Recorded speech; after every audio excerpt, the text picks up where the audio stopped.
The Great Hall of the Galactic Council stood silent for the first time in 10,000 years. Not the silence of peace, but the silence of victory. High Arbiter Thiessen of the Vorn rose from his ancient seat, his scaled body catching the light of a dozen suns that shone through the crystal dome above. His four eyes swept across the assembled representatives of the 12 elder species, and something like satisfaction moved across his reptilian face.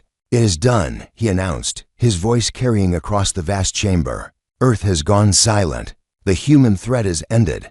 Applause rippled through the hall. Not loud, not joyful, but relieved. The kind of applause that comes after a long illness finally passes, after a dangerous animal is finally put down. The representatives of species that had ruled this galaxy for millions of years allowed themselves a moment of collective exhale. Counselor Varak of the Ithani sat in the back rows where the younger species were placed. His people had only joined the council 100 years ago, just before the humans arrived. He was small compared to the elder species, his blue-gray skin and large dark eyes marking him as prey in a room full of predators. He did not applaud. He watched. He remembered the humans, to centuries ago, when humanity first reached beyond their small yellow sun. The galaxy had welcomed them.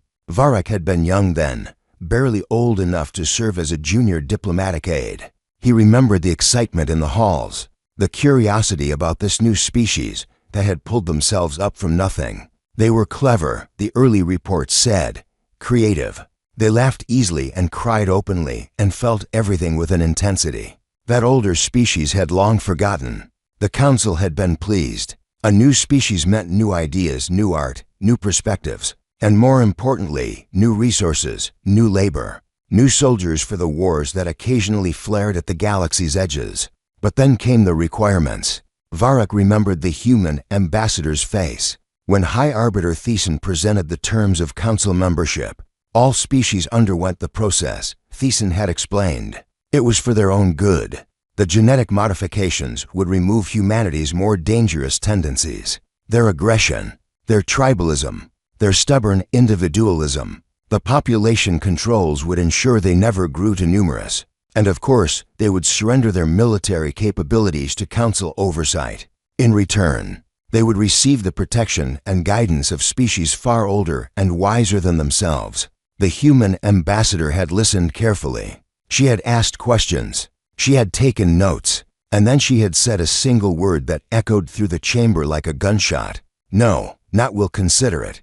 Not let us discuss this with our government. Just no." Simple and final and absolutely certain. High Arbiter Thiessen had not understood. In 10,000 years of council rule, no species had ever refused. Some had negotiated. Some had delayed. But all had eventually submitted. It was simply how things were done. The alternative was too terrible to consider. "You do not understand," Thiessen had said, his voice patient in the way of someone explaining to a child. "This is not a request. This is the price of joining galactic civilization. All species pay it. All species benefit." The human ambassador had smiled. It was not a happy smile. "With respect, High Arbiter, we understand perfectly. You're asking us to cut out the parts of ourselves that make us human. You're asking us to become something else, something safer, something easier to control. And we won't do it. Then you will die," Thiessen had replied. Not a threat, just a fact. The way one might tell someone that stepping off a cliff would result in a fall. Maybe, the ambassador had agreed. But we'll die as ourselves. The negotiations had continued for decades. The council offered incentives, technology, trade agreements, protection from the galaxy's dangers. The humans thanked them for each offer and refused each one. They were polite. They were reasonable. They simply would not bend. And so the council had decided that if humanity would not change, humanity would end. The blockade began 50 years ago. Varak remembered the day the order was given. He had risen in the ranks by then, a senior counselor with access to the inner chambers. He had watched as Thiessen signed the decree that would seal Earth off from the rest of the galaxy. No ships in, no ships out, no trade, no communication, no help. They will submit within a decade, Thiessen had predicted. When they are hungry enough, when they are desperate enough, they will beg us to take them. And we will, on our terms, as we always have. But a decade passed, and Earth did not submit. 2 decades. 3. The human ships that tried to break the blockade were destroyed. The human colonies on other worlds were given a choice: accept Council authority, or share Earth's fate. Some surrendered. Most chose to share the fate of their homeworld. Those colonies went silent too, one by one. Varrock had watched the reports come in. He had seen the satellite images of Earth's cities go in dark as power grids failed. He had read the intercepted transmissions that grew fewer each year, then stopped entirely. He had studied the biological data that showed population collapse, resource depletion, the slow death of a world that had been cut off from everything it needed to survive. He had said nothing. What was there to say? He was one voice among thousands, a member of a young species with no power and no influence. The elder species had made their decision. Humanity would serve as an example to any other species that might think of refusing Council authority. And now, 15 years after the last transmission from Earth, Thiessen stood before the Council and declared victory. Let the record show, the High Arbiter continued, that the human experiment has ended. A species that refused to evolve, that clung to their primitive nature, has paid the natural price. This is not cruelty. This is simply the way of the universe. Those who cannot adapt do not survive. More applause. This time louder, more confident. The representatives congratulated each other on their wisdom, their patience, their firm but fair handling of the human problem. Varrock felt sick. His communication device vibrated against his wrist. He glanced down, expecting a routine message, perhaps a reminder about tomorrow's trade negotiations. Instead, he saw a priority marker he had never seen before, a marker that indicated a transmission from a source that no longer existed: Earth. His species had began to beat faster. He opened the message with trembling fingers. The text was short, just 3 lines. Priority transmission received from Sol System Origin, Earth Unified Government. Content: video message 47 minutes. Earth was not silent. Earth had sent a message. After 15 years of nothing, Earth had spoken. Varrock looked up at the celebrating council, at Thiessen accepting congratulations from the other elder species representatives, at the hall full of people who believed they had won. He thought about what he should do. Protocol demanded that he report this immediately to his superiors. Who would report it to their superiors? Who would eventually bring it to Thiessen's attention in whatever way made them look best? But Protocol also demanded that priority transmissions be shared with the full council without delay. And Varrock had spent 100 years following Protocol, watching as it was used to delay and distort and bury anything that threatened the comfortable order of things. He stood up. High Arbiter, he called out, his voice thin against the noise of celebration. No one heard him. He tried again, louder this time. High Arbiter Thiessen. The room began to quiet. Heads turned toward the back rows, toward the small blue-gray alien who had dared to interrupt the victory celebration. Thiessen's eyes focused on him with the patient annoyance of a god looking down at an insect. Counselor Varrock, Thiessen said, "You have something to add?" "A message, High Arbiter." Varrock held up his communication device. A priority transmission. From Earth. The silence that followed was different from the silence of victory. This was the silence of confusion, of uncertainty, of something that did not fit the story everyone had agreed to tell. "That's impossible," someone said. "Earth has been silent for 15 years. The message arrived 3 minutes ago," Varrock replied. "I have not viewed it, but the origin codes are verified. It comes from the Sol System, from Earth." Thiessen's eyes narrowed. A trick, a delayed transmission programmed before their final collapse. Ghosts speaking from beyond death. Perhaps, Varrock agreed. But protocol requires that priority transmissions be shared with the full council. Whatever this message contains, it is not mine alone to decide what it means. For a long moment, Thiessen stared at him. Varrock felt the weight of 10,000 years of authority pressing down on him, demanding that he sit down, shut up, let the elder species handle matters beyond his understanding. But he had spent centuries watching and saying nothing. He was tired of silence. "Play it," Thiessen finally said. "Let us hear what the dead have to say." Varrock connected his device to the chamber's display systems. The great crystal dome above them darkened and in its place, a projection appeared. A simple room, bare walls, a single chair, and in that chair sat a human. She was old. Her hair was gray, her face lined with years of exhaustion and pain. But her eyes were clear, and her voice, when she spoke, was steady. "My name is Elena Vasquez," she said. "I am the director of the United Earth Government. This message is addressed to the Galactic Council, to every species that participated in." The projection of Elena Vasquez hung in the air above the council chamber, frozen for a moment as the old woman gathered her thoughts. Every representative, from the mightiest elder species to the smallest junior member, sat motionless in their seats. Even Thiessen, who had ruled this council for 3 centuries, found himself leaning forward. "I want to begin," Vasquez continued, "by telling you our story. Not the story you have told yourselves, but the truth of what happened. You deserve to know what you have done, and you need to understand it if you are to have any hope of surviving what comes next." She folded her hands in her lap. Her voice remained calm, almost conversational, as if she were discussing the weather rather than the death of billions. 200 years ago, we reached the stars. We were so excited. All our lives, we had looked up at the night sky and wondered if we were alone. When we discovered we were not, when we made first contact with your ships, we wept with joy. Finally, we thought we would join a greater community. Finally, we would have friends among the stars. She paused. We were naive. The council welcomed us with open arms and closed fists. You offered us membership, but the price was our humanity. You wanted us to cut away everything that made us who we are. Our passion, our stubbornness, our refusal to accept things simply because we are told to accept them. You called these things flaws. We called them gifts. In the council chamber, some representatives shifted uncomfortably. Others remained still, their faces hard. Thiessen watched with narrowed eyes, waiting for the point. We said no, Vasquez continued. We tried to explain that we could be good partners, good friends, good allies, without becoming something other than ourselves. We offered compromises. We suggested alternatives. We asked only to be allowed to exist as we were, in peace with the galaxy. You refused. And so began the blockade. The projection flickered, and new images appeared behind Vasquez. Satellite photos of Earth. The first images showed blue oceans and green continents, cities glittering with light.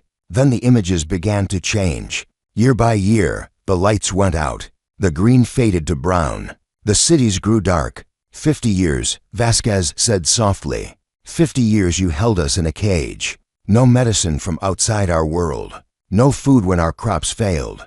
No help when the plagues came, when the earthquakes struck. When our infrastructure collapsed under the weight of isolation. More images. Mass graves stretching to the horizon. Children with hollow eyes and swollen bellies. Old people lying in rows, waiting to die because there was nothing else to wait for. 17 billion people lived on Earth when the blockade began. Would you like to know how many survived? She waited, as if expecting an answer that would never come. 2 billion. We lost 15 billion people. Not to war, not to some natural disaster. To you, to your patience, to your certainty that if you simply waited long enough, we would break. Counselor Varric felt tears running down his face. He had known the numbers, of course. Everyone knew the numbers. But hearing them spoken by a human, seeing the images of what those numbers meant, was different from reading a report in the comfortable safety of a council office. I want to tell you about some of them, Vasquez said. Not all of them. That would take longer than the universe has left. But a few. There was a girl named Maria. She was 7 years old when the blockade began. She never knew a sky without your patrol ships. She never tasted fruit that hadn't been grown in a survival bunker. She died at 12 from a disease that could have been cured with a simple injection. An injection we could not get because you would not let us. There was a man named Chen. He was a doctor. When the medicine ran out, he kept working. He saved thousands of lives with nothing but his hands and his knowledge and his refusal to give up. He worked until his heart gave out. He was 43. There was an old woman named Grandmother Okonkwo. When the food ran low, she volunteered for the end-of-life program. She said the children needed her rations more than she needed another few months. She was not alone. Millions of our elderly made the same choice. They died so the young could live. Vasquez's voice never wavered. She recited these horrors as simple facts, without drama, without accusation. And somehow that made it worse. Anger could be dismissed.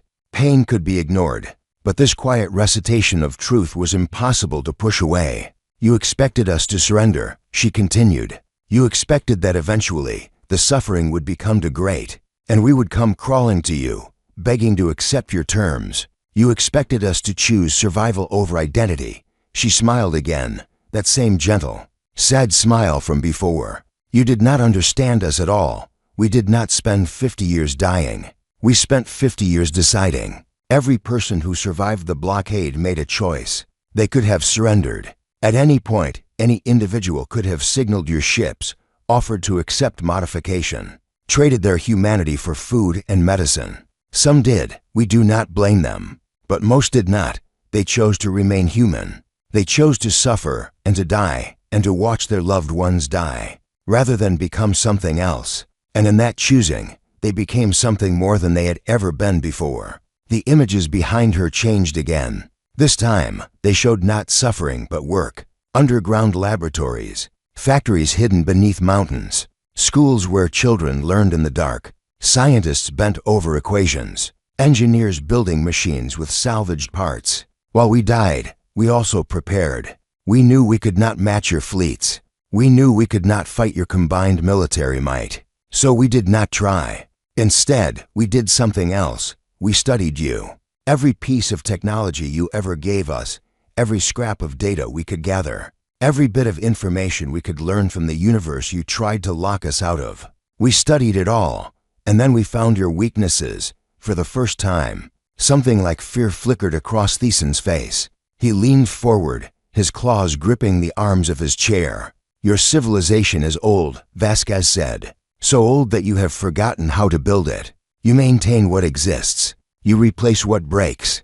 But you do not truly understand the systems that keep your worlds alive. The knowledge has been lost, layer by layer, over thousands of years. You are like passengers on a great ship who have forgotten that someone had to design the engines. We remembered. We studied. And we found the cracks. She spread her hands. I will not tell you what we have done.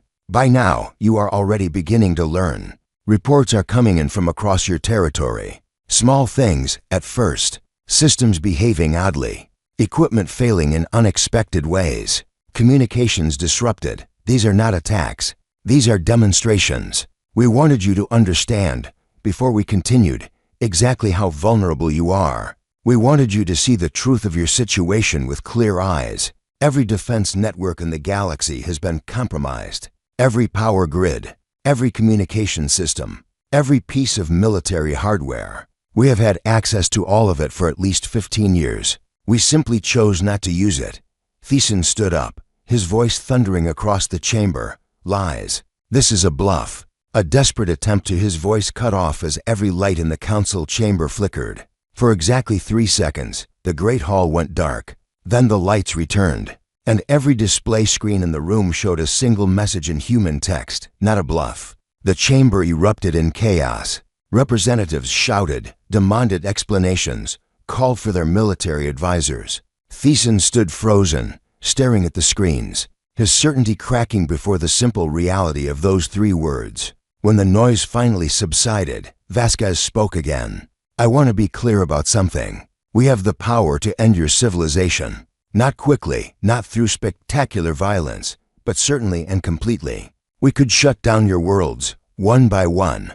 We could starve you the way you starved us. We could watch you die and call it justice. She shook her head. We will not because we are weak, not because we are afraid, but because vengeance is not who we wanted to be. 15 billion people died so that we could remain human. If we used their sacrifice to become monsters, their deaths would mean nothing. Instead, we offer you a choice, the same choice you never offered us. You can continue as you are. Try to find the weaknesses we have planted. Try to root us out. Try to destroy us. If you choose this path, we will defend ourselves, and we will win, not through war, but through the simple fact that we understand your systems better than you do.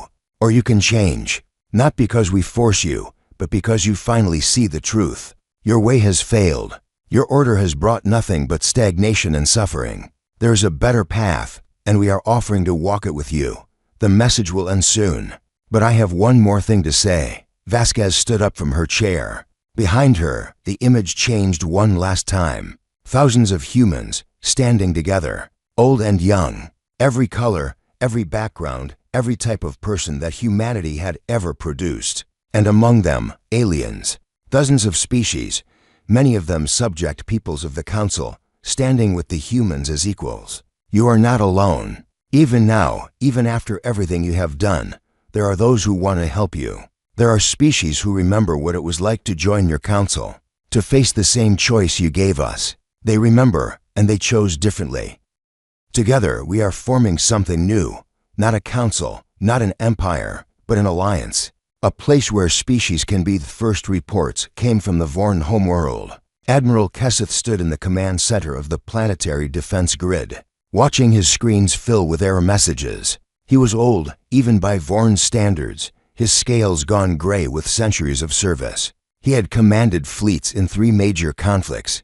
He had never felt fear like this. What is happening? He demanded. His officers scrambled at their stations, running diagnostics, rebooting systems, doing everything they had been trained to do when equipment failed. We don't know, Admiral, his second replied. The power grid is fluctuating across the entire northern continent, but there's no attack, no intrusion. It's like the systems are simply choosing not to work. Kesseth stared at the screens. The Vorn homeworld was the most heavily defended planet in the galaxy. 7 orbital battle stations, 200 defense satellites, ground-based weapons capable of destroying entire fleets. All of it was flickering, failing, coming back online, failing again. Then the messages appeared, on every screen, in every language. A single phrase repeated over and over. We could have. We chose not to. Get me the council. Kesseth ordered. But when his communications officer tried to connect, the channels were dead. Not jammed, not blocked, just empty. On the Vorn homeworld, the most powerful military force in galactic history discovered that it was powerless. Across the galaxy, similar scenes played out in 100 different ways. On Thesan Prime, the agricultural world that fed half the council species, farmers woke to find their crops wilting in the fields. The plants were not dying. They were simply refusing to grow. Soil tests revealed nothing wrong. Water analysis showed no contamination. Everything was exactly as it should be, except the crops would not grow. Scientists worked through the night, studying samples, running experiments, trying to understand what had happened. It took them 3 days to find the answer. The plants had been genetically modified, so subtly that no one had noticed. A tiny change to their DNA, introduced decades ago through seeds that had passed through human hands before the blockade. The modification was elegant. The plants would grow normally, produce normal yields, function in every way like unmodified crops, but they needed a specific compound in the soil to fully develop. Without it, they would wilt just before harvest. Every time, forever, the compound did not exist naturally anywhere in the galaxy. Only humans knew how to synthesize it. Thesan Prime had enough stored food to last perhaps 6 months. After that, billions would starve. On the Karish homeworld, the great military academy that trained warriors for the Council fleet, cadets woke to find their weapon systems displaying strange messages. Target locks would not engage. Missiles would not arm. Energy weapons simply refused to fire. The commandant of the academy, a decorated veteran of countless battles, stormed into the control room and demanded answers. His technicians could only shake their heads. The systems are functional, Commandant. Everything works. It simply won't work when we tell it to. The Commandant grabbed a sidearm from a nearby rack and aimed it at the wall. He pulled the trigger. Nothing happened. He examined the weapon. It was loaded, powered, properly maintained. It simply would not fire. We could have. We chose not to. The message appeared on his personal display, and for the first time in his long life, the Commandant understood what it meant to be helpless. Meanwhile, something else was happening. Something quieter, but in many ways more profound. On 1,000 worlds, communication screens began to show new content, not propaganda, not threats, just information, human history lessons, translated into every language, human art, music, literature, scientific papers, philosophical treatises, poetry. The council had always controlled information carefully. Certain ideas were considered dangerous. Certain histories were suppressed. Certain questions were forbidden. It was for the good of galactic peace, the council said. Unity required conformity. Now, the walls were coming down. A young if any child sat in her room, watching her screen with wide eyes. She had never seen anything like the images before her. Humans laughing, crying, fighting, loving. Humans building great cities and exploring deep oceans. Humans asking questions that her teachers had always said should never be asked. "What are you watching?" her mother asked, looking over her shoulder. "I don't know," the child replied, "but I want to know more." On the Kellori homeworld, an old professor found himself staring at a text he had never seen before. It was a human document.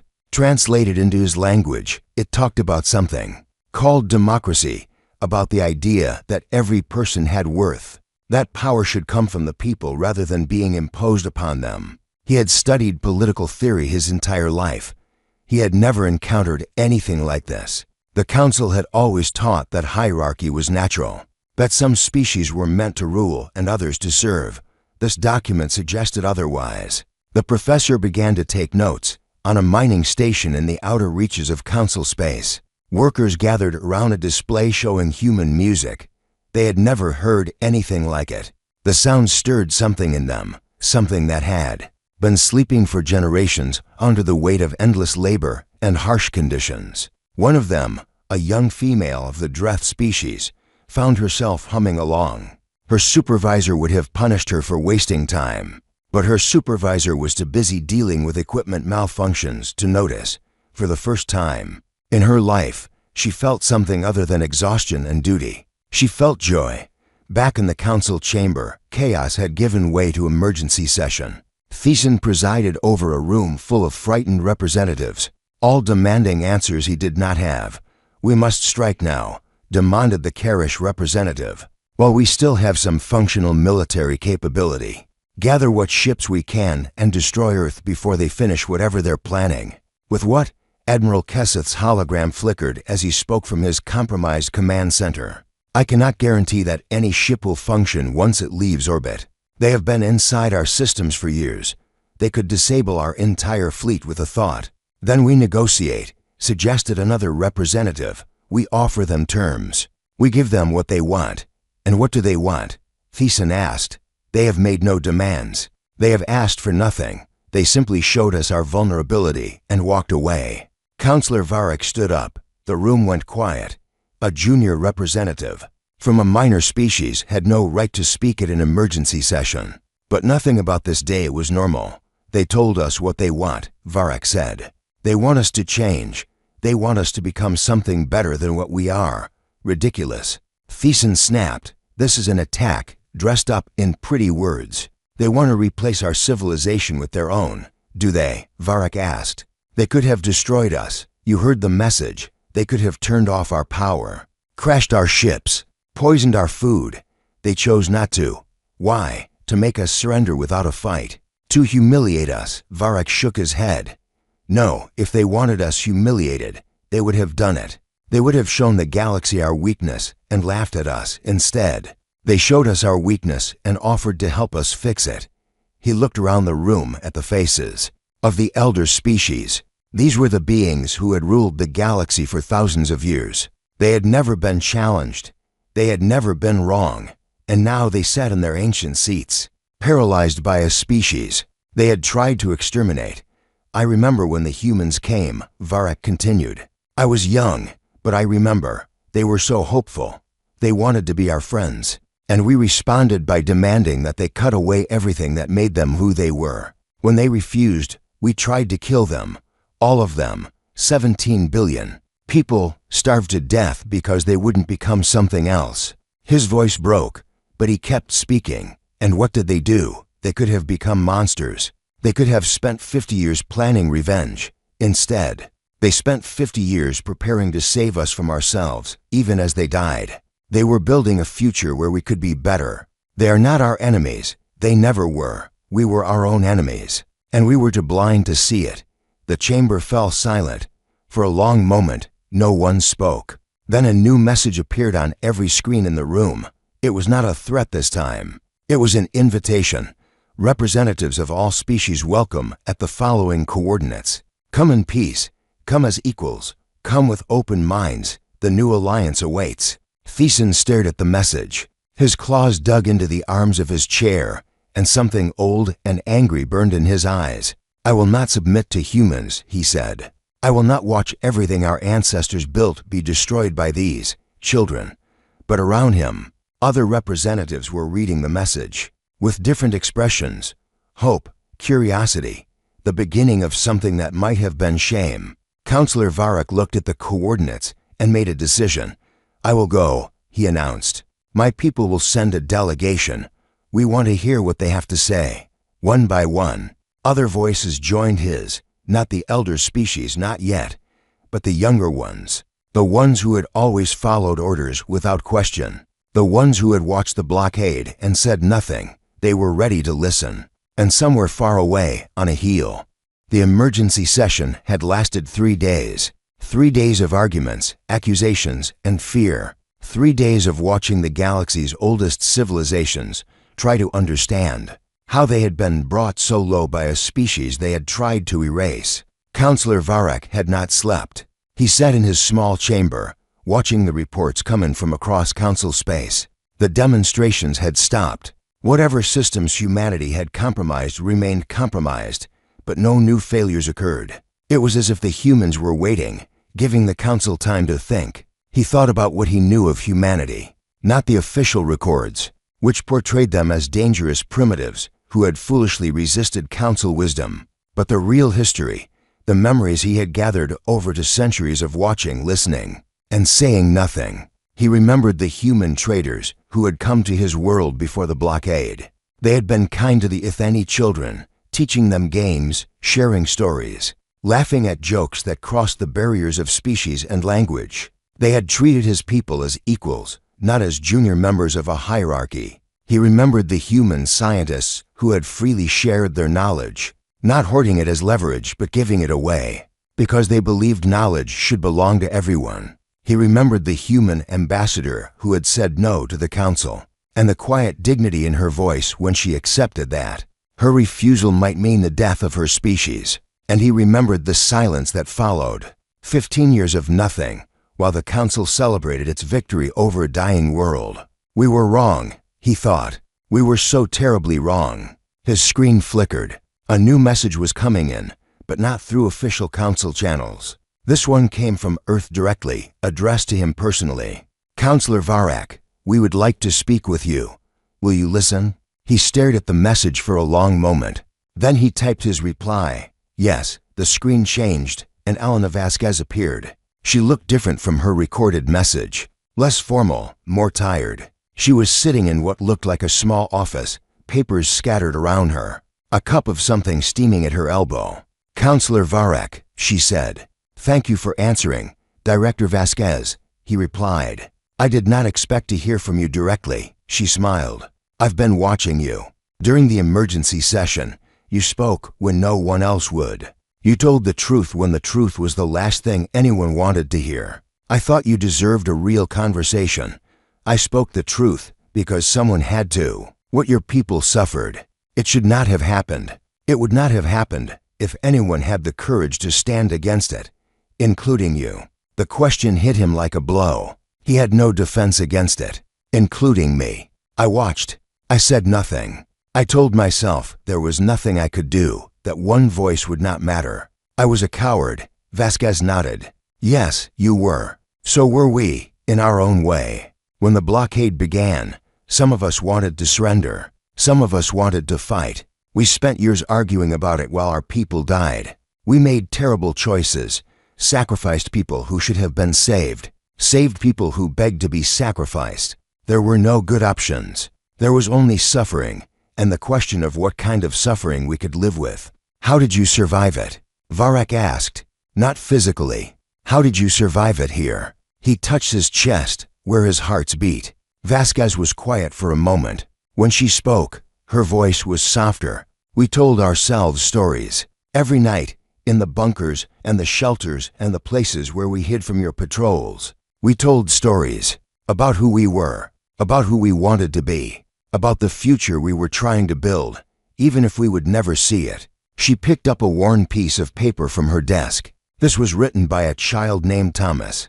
He was 9 years old. He died 3 days after he wrote it, when the fever took him. His mother gave it to me before she died too. She read aloud. When the stars come back, I hope the people who live there will be nice. I hope they will play games with us and tell us their stories. I hope they will see that we tried to be good, even when it was hard. I hope they will forgive us for the times we weren't.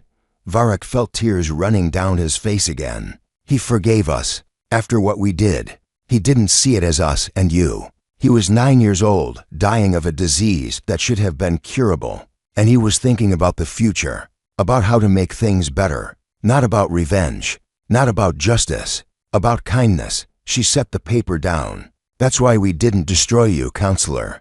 Not because we couldn't, not because we were afraid. Because of children like Thomas. Because they believed we could be better than the people who killed them. And we refused to prove them wrong. The conversation lasted for hours. Vasquez told him about the years of preparation, the secret networks established before the blockade was complete, the humans who had scattered across the galaxy disguised as refugees and traders and slaves. We placed people everywhere, she explained. Not as spies, not as saboteurs, as helpers. We taught, we healed, we built, we did what we could for the species the Council had conquered. The peoples who had accepted modification because they saw no other choice. Why? Varric asked. You had so little. You were dying. Why spend your resources helping others? Because that's who we chose to be. When everything else is taken from you, the only thing you have left is your choice of who to become. We could have become bitter, hateful, focused only on survival. Some of us did, but most of us decided that if humanity was going to die, we would die doing something worth dying for. She smiled. And then we didn't die. And all those people we helped, all those connections we made, all that trust we built, it turned out to be more powerful than any weapon. Varric thought about this. The representatives who spoke up in the council chamber, the species who agreed to send delegations to your alliance, they are the ones you helped, some of them. Others are just tired. Tired of being told what to think, how to live, who to be. The council has been in charge for so long that most species have forgotten there's any other way. We're reminding them, and the elder species, the Vorn, the Karish, the others who ruled the blockade. Vasquez's expression changed. Not hard, not angry, but sad. That's going to be harder. They've had power for so long that they don't know how to exist without it. They'll fight us, not with weapons they know that won't work now, but with politics, with economics, with every tool they have left. Some of them will never change, Varric said. Thiessen will never accept this. He would rather watch the galaxy burn than admit he was wrong. Probably. But Thiessen isn't the galaxy. He's one person, even if he's a powerful one. Change doesn't come from the top down, counselor. It comes from everywhere at once. It comes from people like you, who finally find the courage to speak. It comes from children watching new ideas for the first time. It comes from workers who suddenly realize they don't have to accept things as they are. She leaned forward. That's why I contacted you. Not because you're important in the council hierarchy or not, but because you're willing to change. And people who are willing to change are worth more than all the admirals and high arbiters in the galaxy. Varric considered her words. What do you need from me? Tell your story. Tell people what you saw, what you thought, what you felt. Tell them about the blockade, not as the council describes it, but as it really was. Tell them about Thomas and Maria and Chen and Grandmother Okonkwo. Tell them about 17 billion people who died rather than become something other than themselves. And then listen.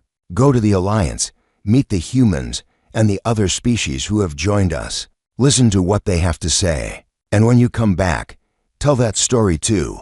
Varric looked at the screen for a long moment. His people had spent centuries following the council's rules, staying quiet, staying safe. They had survived, but they had not lived. Not really. I will do it, he said. I will tell your story. I will tell mine.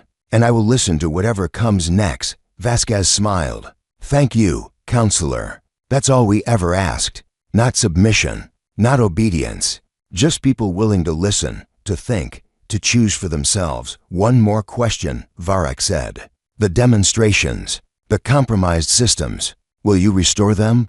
Will you give back what you took? Her answer surprised him. We didn't take anything. We simply showed you what was already there. Your systems were always vulnerable. Your civilization was always fragile. You just never wanted to see it. Now you do. So the vulnerabilities remain. Yes, but now you know about them. Now you can fix them, if you choose. We'll even help, if you ask. That's the difference between control and cooperation, counselor. We're not trying to rule you.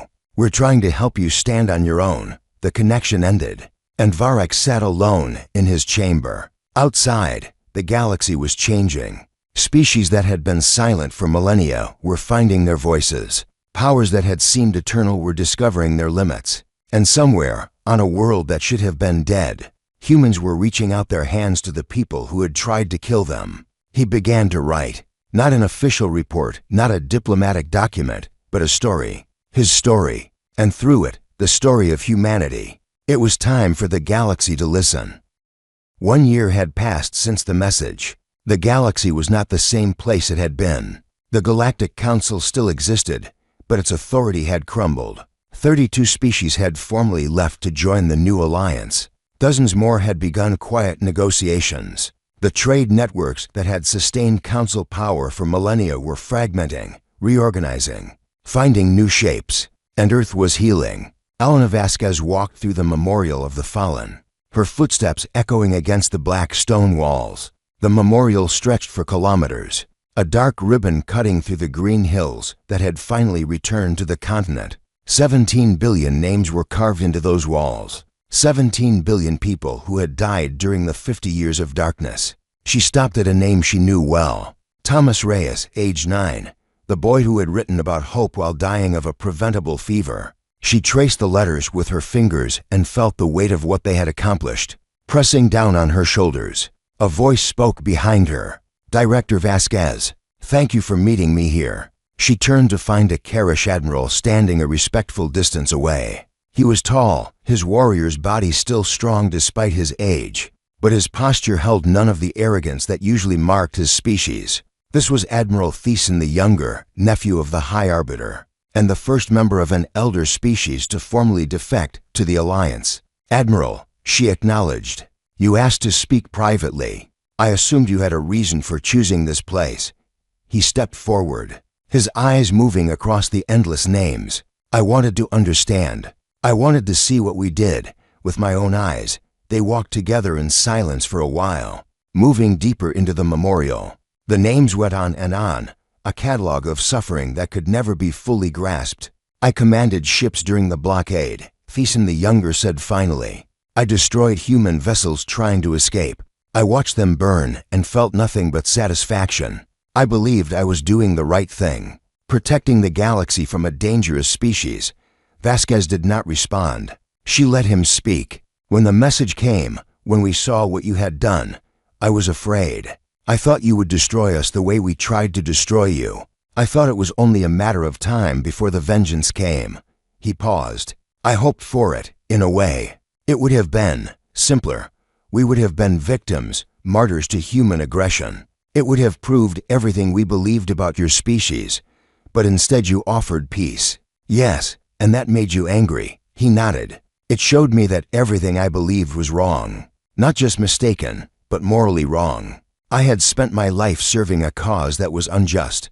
I had killed innocents and called it duty. The truth of that, he trailed off, struggling for words. The truth of that is hard to live with, Vasquez finished for him. I know, we lived with it for 50 years. The knowledge that we were dying for nothing we had done, that our children were starving because of what we were rather than what we had chosen to be. How? The Admiral asked. How did you bear it? Vasquez stopped walking. They stood before a section of the wall that was different from the rest. Instead of individual names, it bore a single inscription: to those who chose mercy, so that others might live, to those who died so that humanity might remain human. We remember. We are grateful. We will not waste what you gave us. We bore it because we had no choice, she said, and because we believed that someday it would mean something, that the suffering would lead somewhere better, even if we could not see it. She turned to face him. Admiral, I'm not going to pretend that forgiveness is easy. I'm not going to say that I don't look at you and see the people who killed my family, my friends, my world. I carry that anger with me every day. It never goes away. Then why? His voice was raw. Why offer peace? Why help us when we gave you nothing but death? Because revenge would make us into you. She said it simply, without accusation. Because if we destroyed the Council the way you tried to destroy us, we would prove that you were right about humanity all along. We would become the threat you always claimed we were. And because of them, she gestured at the wall, at the endless names of the dead. They didn't die so we could become monsters. They died so we could remain human. Every choice we make honors or betrays that sacrifice. I refuse to betray it.